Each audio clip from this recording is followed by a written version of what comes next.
dear students, how are you all? Hope you all are doing very good. Today, students, we are going to start our 15th chapter of class 6, which is about waste management. Okay, let's start it. So, every day we all are producing huge quantities of waste and garbage. You might have seen people throwing out groundnut shells on public places, operating the nuts, or students throwing out pencil waste after sharpening. Any substance which is discarded after use or it is worthless or defective is called waste. Okay so हमने देखा है कि हम on a daily basis क्या करते हैं, काफ़ी huge quantity of waste and garbage produce करते हैं। हमने देखा है लोग क्या करते हैं, जैसे कि पब्लिक प्लेस पे जाके नट्स खाने के बाद जो ग्राउंड नट शेल्स होते हैं उनको ऐसे ही ओपनली क्या करते हैं, थ्रो कर देते हैं। स्टूडेंट्स अपने पेंसिल को शार्प करने के बाद जो पेंसिल का वेस्ट प्रोड्यूस होता है उसको इस तरीके से नॉर्मली कहीं भी ओपन एरिया में थ्रो कर दिया जाता है। सो ऐसा कोई भी सब्सटेंस जो यूज होने के बाद डिस्कार्ड कर दिया जाता है या वर्दलेस होता है, डिफेक्टिव होता है, that is called waste. And waste आपका सॉलिड हो सकते हैं लाइक वेजिटेबल पीस, लिक्विड्स हो सकते हैं लाइक वेस्ट वाटर जो आपको क्लोथ्स वॉश करने के बाद बनता है, एंड गैशियस हो सकता है like smoke from factories. So solid waste को कॉमनली गार्बेज कहा जाता है। एक बहुत बड़ा लो लाइंग एरिया जिसको गार्बेज डिस्पोज करने के लिए यूज किया जाता है, that is known as dump. Okay and इन सभी वेस्ट एंड गार्बेज से क्या करना, रिड होना, that is a very big problem in a country like India. So we produce a large amount of garbage. हम अपनी day to day life activities में काफी अच्छा खासा अमाउंट ऑफ गार्बेज प्रोड्यूस करते हैं, एंड गार्बेज का प्रॉपर डिस्पोजल काफी नेसेसरी है for maintaining cleanliness in our environment and in our home and surrounding. अब हम गार्बेज के प्रोडक्शन को स्टॉप नहीं कर सकते, लेकिन हम उसको क्या कर सकते हैं, इस प्रोडक्शन को मिनिमाइज कर सकते हैं by being wise. So can we contribute toward this in any way? Is it possible to change this into something that will not harm us? So we will look for answers to these questions in this chapter. First of all, we have to discuss that what is a waste. What is waste? Anything which has no more use and is thrown away is considered as a waste. As I told you earlier also, कि ऐसी कोई भी चीज़ अब जो आगे use के लिए नहीं बची, यानी कि क्या उसको सिर्फ थ्रो कर दिया जाता है, that is waste. Clean water आपका यूजेबल होता है, लेकिन ये भी आपको डर्टी हो जाता है जब ये वेस्ट बन जाता है। ओके उसका कोई यूज नहीं रखता और हम उसको थ्रो कर देते हैं। सो इसीलिए हमें वेस्ट को क्या वाइजली डिस्पोज करना चाहिए, सो दैट ये हमें या हमारे एनवायरनमेंट को हार्म ना करे। एंड वेस्ट को क्लासिफाई किया जा सकता है differently. Come and learn about that. So first of all classification. So waste को हम क्या किस बेसिस पे क्लासिफाई करते हैं कि उनका जो इम्पैक्ट है वो ह्यूमन पे कैसा होगा, डिकेइंग नेचर कैसा है उनका, ओरिजिन एंड फिजिकल स्टेट। सो ये कुछ फैक्टर्स है जिस बेसिस पे हम वेस्ट को क्या करते हैं, क्लासिफाई करते हैं। सो सबसे पहले waste based on impact on human. सबसे पहले कि किस वेस्ट का मैन के ह्यूमन बींग्स के ऊपर कैसा इम्पैक्ट होता है, उस बिहाफ पर हमने वेस्ट को क्लासिफाई किया into 3 waste, that is non toxic waste. तो नॉन टॉक्सिक वेस्ट जो है उसका कोई हार्म नहीं होता है ह्यूमन बींग्स, प्लांट्स, एनिमल्स या उनके एनवायरनमेंट को।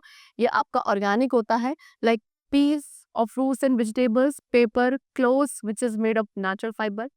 Then we have toxic waste. Toxic waste क्या है, ये harmful होता है humans, animal, plants and environment के लिए। ये air, water and soil as well as हमारे environment को harm करता है। Then next we have pathogenic waste. Pathogenic waste जो है ये एक ऐसा waste है जो diseases cause करता है and क्या micro organisms को multiply करने में help करता है जिनके through diseases spread होती है। जो hospital waste होता है ये आपका infectious microorganism इनमें present होते हैं। Now waste based on decaying nature. अब decaying nature के basis पे भी हमने waste को classify किया into 2 categories. Number 1 is biodegradable waste. तो biodegradable waste हमारा organic होता है and ये bacteria या fungi के through decompose किया जा सकता है।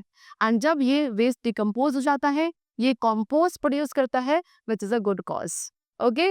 Then next we have non-biodegradable waste. So non-biodegradable waste जो है वो easily decompose नहीं होते हैं by bacteria और fungi.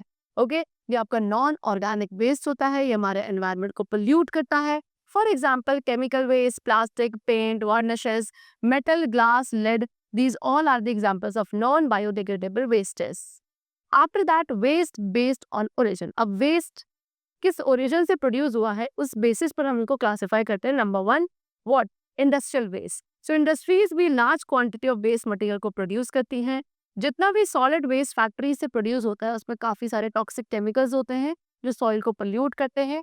Okay through ponds, rivers and water bodies. Okay इन सब के थ्रू लिक्विड वेस्ट जो है वो हमारी फूड चेन में एंटर करता है एंड सीरियस डिजीजेस कॉज होती है। एंड जो गैशियस वेस्ट इनके थ्रू प्रोड्यूस किया जाता है उनसे रेस्पिरेटरी डिसऑर्डर्स हो सकता है in the human beings. After that you have domestic waste. और वो वेस्ट जो हाउस होल्ड से जनरेट होता है हमारी डेली एक्टिविटीज के through, that is called domestic waste. और जो हाउस होल्ड गार्बेज होता है उसके अंदर vegetable peel, food leftover, paper, plastic जिसको एज अ पैकेजिंग मटेरियल हम यूज करते हैं, एंड बहुत सारे आइटम्स जो हम अपने घर से as a waste daily activities के थ्रू प्रोड्यूस करते हैं, वो सारा डोमेस्टिक वेस्ट में कंसिडर किया जाता है। Then we have agriculture waste. So agriculture waste के अंदर paddy stubble, dry stems and straw, baggage from sugarcane, weeds, cattle waste, these all are included in agriculture waste. Okay, left over pesticides जो है वो most harmful component है agriculture waste का, because ये सिर्फ harmful organisms को ही किल नहीं करते बल्कि कुछ हेल्पफुल माइक्रो ऑर्गेनिज्म को भी किल करते हैं। पेस्टिसाइड सॉइल एंड वाटर को कंटेमिनेट करते हैं and then they enter into our food chain also. After that, we come to biomedical waste, sorry.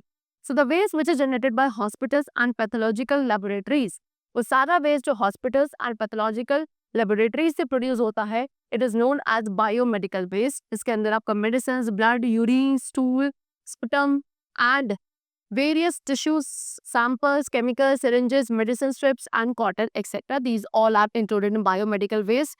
Biomedical waste आपके hazardous होते हैं and infectious भी होते हैं.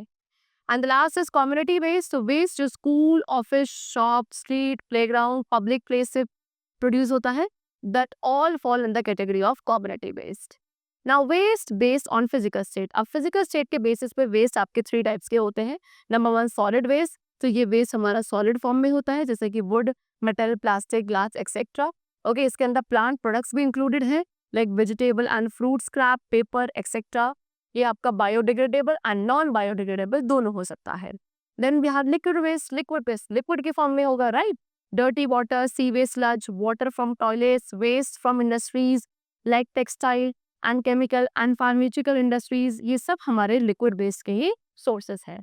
Then we have gaseous state जिसके अंदर फ्यूम्स एंड स्मोक जो कि chemical industries, metallurgical furnaces and beakers के थ्रू प्रोड्यूस होता है, वो सारा smoke and fume gaseous waste में ही इंक्लूड किया जाता है। ये हार्मफुल गैसेस प्रोड्यूस करते हैं like sulphur dioxide, carbon monoxide, hydrogen and ammonia.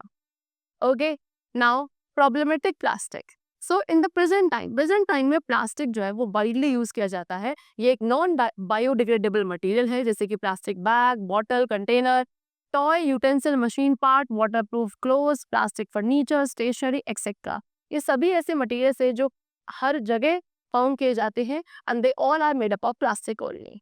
Okay, package food के रैपर्स जो होते हैं, पैकिंग एंड डेकोरेटिव मटेरियल, इनमें भी क्या सब प्लास्टिक होता है and they all have filled the earth with plastic. ठीक है, so we can say that it is used extremely and excessively and excess of anything is not good but harmful.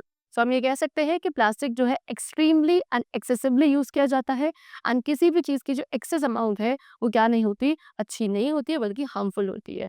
ठीक है, सो क्योंकि प्लास्टिक नॉन बायोडिग्रेडेबल नेचर का है, that means ये खुद से डिकम्पोज नहीं हो सकता। ये अर्थ के लिए हजार्डियस है, एनवायरनमेंट के लिए एंड उसके लिविंग बींग्स के लिए भी। ओके, बेसिकली प्लास्टिक करता क्या है, ड्रेन्स को चोक कर देता है जिसकी वजह से हमारा सीवेज सिस्टम डैमेज हो जाता है, सॉइल हमारी क्लॉग हो जाती है एंड इसकी वजह से इसकी फर्टिलिटी भी इफेक्ट होती है। The people who eat food items and throw wrappers which are eaten by stray animals and cattle, लोग क्या करते हैं, फूड आइटम्स खाते हैं, उनके जो रैपर्स होते हैं प्लास्टिक के उनको ऐसे रोड पे थ्रो कर देते हैं और उन रैपर्स को फिर स्ट्रे एनिमल्स एंड कैटल खा लेते हैं जिसकी वजह से उनकी क्या डेथ हो सकती है।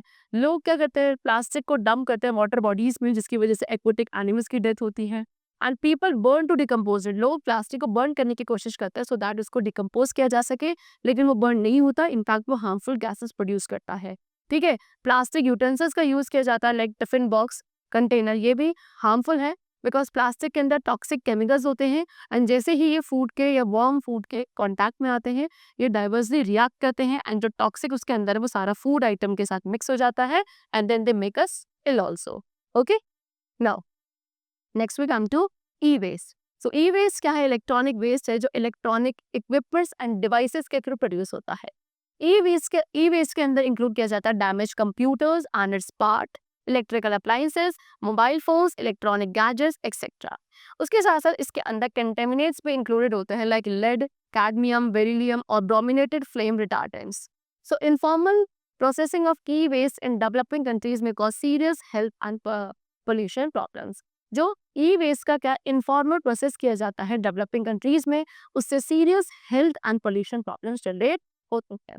इवन डेवलप्ड कंट्रीज में भी क्या ये रिस्क इन्वॉल्व करता है to workers and communities. So great care must be taken to avoid unsafe exposure in recycling operations and leaching of materials from landfills and incineral ashes.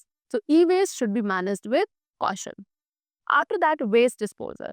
So waste को क्या इस ऐसे तरीके में डिस्ट्रॉय करना कि वो हमारे एनवायरनमेंट को हार्म ना करे, उसे कहा जाता है waste disposal. Waste disposal necessary है बिकॉज अगर वेस्ट को डिस्पोज नहीं किया जाएगा ये अर्थ पे एक्यूमुलेट होने लगेगा एंड काफ़ी सारे हार्म्स एंड डिजीजेस कॉज करेगा। ठीक है, ओल्डर टाइम्स यानी कि पहले की लोग जो थे वो क्या ऐसे गुड्स यूज किया करते थे जो नेचुरल सब्सटेंसेस से बनते थे like mud and plants, and ये बायोडिग्रेडेबल होते थे यानी कि इनके कोई हार्मफुल इफेक्ट्स नहीं होते थे। लेकिन मॉडर्न डेज में आज के टाइम पे लोग काफी नॉन बायोडिग्रेडेबल चीजों का यूज करते हैं which are a threat to us. So it is important to dispose such waste wisely. So यहाँ पे कुछ मेथड्स गिवन है by how we can dispose the garbage. Number 1 is landfill. So landfill क्या है? Landfill एक site होती है जहाँ जो कि एक बहुत बड़ा ओपन एरिया है, यूजुअली रेजिडेंशियल एरिया से दूर होता है एंड यहाँ पे गार्बेज को डंप किया जाता है। Garbage often contain some useful item. इस गार्बेज के अंदर कभी कभी कुछ यूजफुल आइटम्स भी होते हैं एंड कुछ नॉन यूजफुल आइटम्स होते हैं। सो वो आइटम्स जिनको रिसाइकल किया जाता है या किया जा सकता है उसको हम सेपरेट करते हैं और रिसाइकलिंग के भेज देते हैं, और उसके बाद जो लेफ्ट ओवर आइटम्स बचते हैं उनको डंप कर दिया जाता है लैंडफिल साइट पे। जैसे ही एक बार लैंडफिल साइट आपकी फुल हो जाती है गार्बेज के साथ, उसको हम सॉइल से कवर्ड कर देते हैं एंड इसको at least 20 years before any construction, इसको फिर एटलीस्ट 20 साल तक क्या किया जाता है, छोड़ दिया जाता है और उसके बाद उसके ऊपर कोई कंस्ट्रक्शन किया जाता है उस पर्टिकुलर लैंडफिल साइट पर। तो लैंडफिल साइट आपकी आइडल है फिर पार्क या प्लेग्राउंड बनाने के लिए। मिलेनियम इंद्रप्रस्थ पार्क जो कि आपका न्यू दिल्ली में है वो आपका कंप्लीटली किससे बनाया गया है? एक लैंडफिल साइट से बनाया गया है। इसको डेवलप किया गया था by Delhi development authority in 2004 as a picnic spot for families. And अब ये पार्क में काफी beautiful garden, children park and food court भी है and it is a centre for attraction of tourist also. Then we have incineration. Incineration method में waste को burn किया जाता है एंड यूजुअली फार्मर्स इस मेथड का यूज करते हैं हस, ड्राई लीव्स या जितने भी क्रॉप प्लांट्स के अदर पार्ट्स हैं उनको डिस्पोज करने के लिए। लेकिन burning waste is harmful for environment. Then next we have composting. Composting method में बायोडिग्रेडेबल वेस्ट को डिस्पोज किया जाता है। जितने भी फ्रूट्स एंड वेजिटेबल्स के पील्स होते हैं, डिस्कार्डेड फूड, लीव्स या काउ डंग, इन सभी को क्या किया जाता है? ग्राउंड में पिट यानी कि गड्ढा खोदकर अंदर डक कर दिया जाता है। ठीक है, एंड जब पिट आपका पूरी तरीके से फिल हो जाता है उसको हम एक लॉन्गर टाइम पीरियड के लिए कवर कर देते हैं और वो सारा जो वेस्ट है अंदर ही अंदर रॉट आउट होगा एंड मेन्योर में कन्वर्ट हो जाएगा which is called compost. And ये जो प्रोसेस है ऐसे वेस्ट को मेन्योर में कन्वर्ट करने का, this process is known as composting. Okay, then next we have what? Following the 3 R's। तो यहाँ पे हमारे पास 3 R's हैं, that is reduce, reuse and recycle. So reuse क्या है? Reuse means to use again, किसी भी एक ऑब्जेक्ट को क्या दोबारा से यूज करना है, known as reuse. So instead of throwing an item, so instead कि हम उस आइटम को थ्रो कर दें, हम उस आइटम को वेरियस एफिशिएंट वेज में यूज कर सकते हैं। ओके, जैसे कि हम एम्प्टी जार या जो बॉटल्स है उनको एज अ कंटेनर यूज किया जा सकता है, like pen stand, flower pot, है ना, और उसके अंदर आप चीजों को स्टोर कर सकते हो। इस तरीके से हम चीजों को रीयूज करते हैं after repairing also. Okay, example fan and mobile phones. Then we have reduce. Reduce means what? कि जो अमाउंट ऑफ वेस्ट हम प्रोड्यूस करते हैं उसको हम रिड्यूस कर सकते हैं एंड वो बेस्ट वे है एनवायरनमेंट को प्रोटेक्ट करने का। आप मेटल या ग्लास के यूटेंसिल्स यूज कर सकते हो instead of disposable glasses and plates. Then is recycle. So the process of changing the waste, एक ऐसा प्रोसेस जहाँ पे waste and non usable materials को यूजफुल मटेरियल में चेंज किया जाता है, दैट इज कॉल्ड रिसाइकलिंग।